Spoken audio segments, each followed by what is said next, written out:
at Freedom Point Church of God. Welcome to those watching online. Thank you for joining us. And today we're going to continue our study on the Passover Seder, and we're covering the 10 plagues.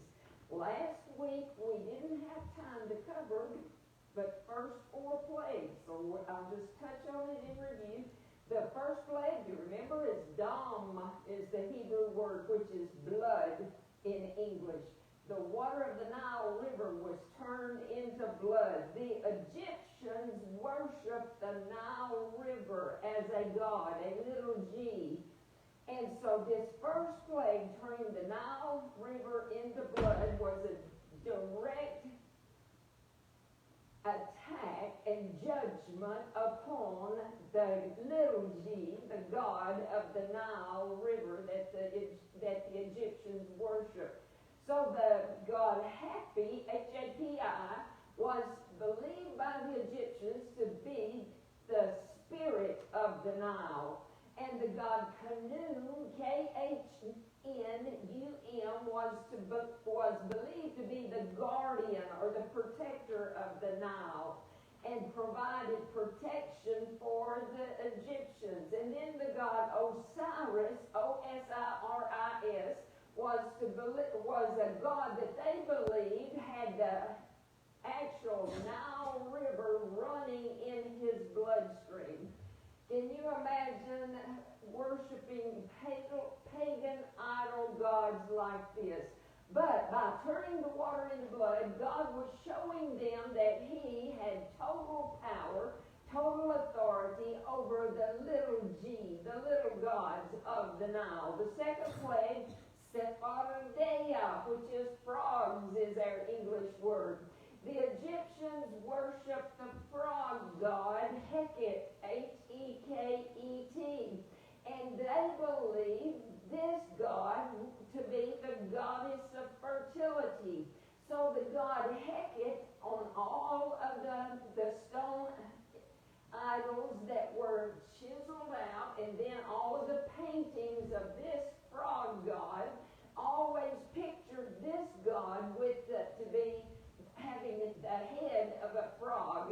So God said, you want to worship frogs? I'll give you frogs. So the plague of frogs came, and there was frogs everywhere.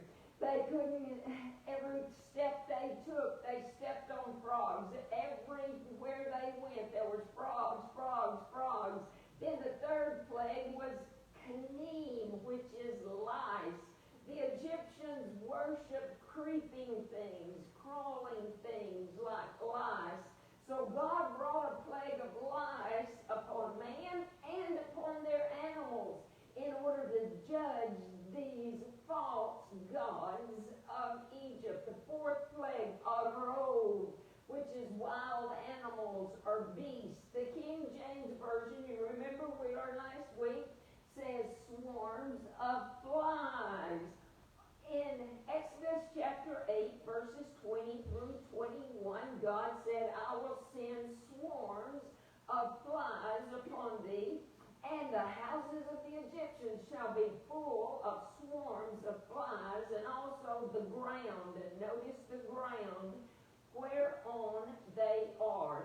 So the King James, if you look it up in your Bible, the words of flies, swarms, and then the 2 words of flies, the flies is in italics, meaning that it was added by the King James translators. It's not in the original Hebrew translation.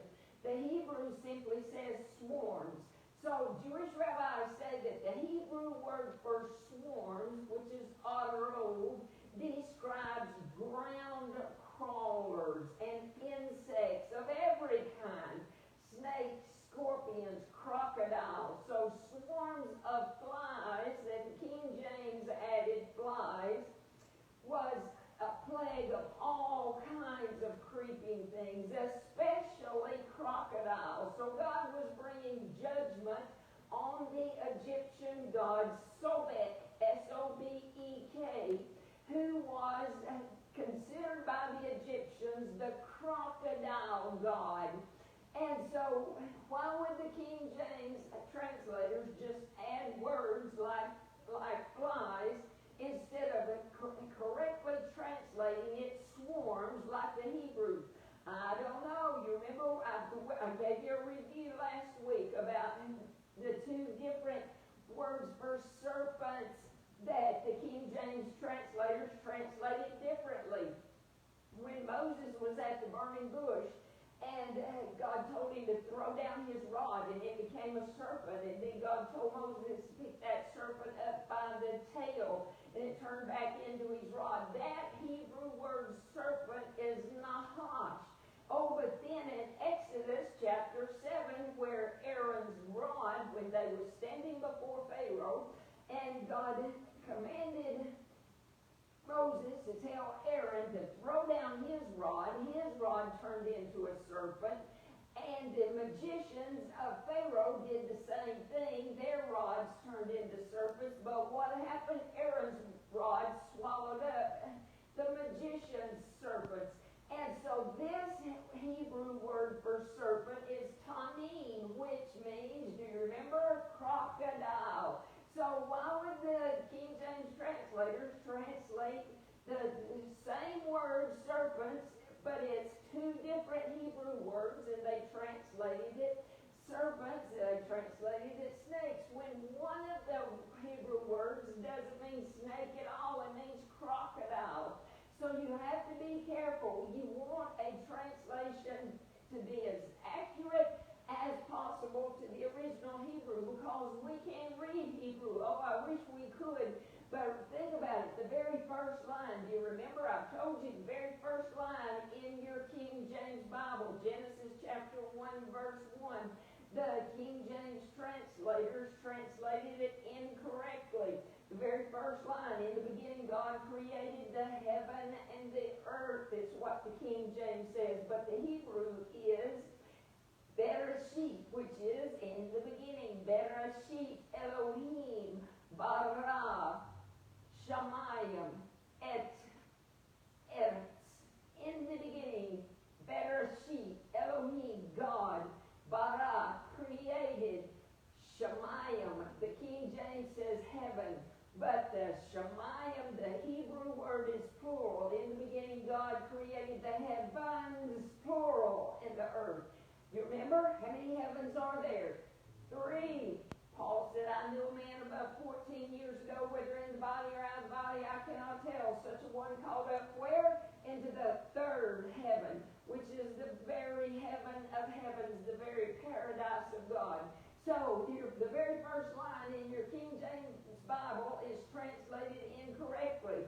So here, this 4th plague, where the King James translated it swarms of flies, in the original Hebrew, it just says swarms, especially crocodiles. So now, let's begin and continue on with the 5th plague, Dever, which is pestilence or cattle disease.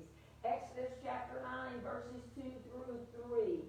For if thou refuse to let them go, Moses told Pharaoh, behold, the hand of the Lord is upon thy cattle, which is in the field, upon the horses, upon the asses or the donkeys, upon the camels, upon the oxen, and upon the sheep. There shall be a very grievous murrain, which is the Hebrew word dever, which is pestilence, plague, especially cattle disease. So this 5th plague was going to come upon the livestock, all of the cattle of Egypt. And Jewish history says that the Egyptians kept most of their cattle, most of their animals, out in the field in the land of Goshen, side by side with the livestock of the children of Israel. Why did they do that? Why? Because Goshen was where God's people, the Hebrew people, lived. And Goshen was the best land, the most fertile land. So there was an abundance of grass, an abundance that the animals could feed upon and receive nourishment. So the Egyptians took their cattle over into Goshen. where the children of Israel's cattle was.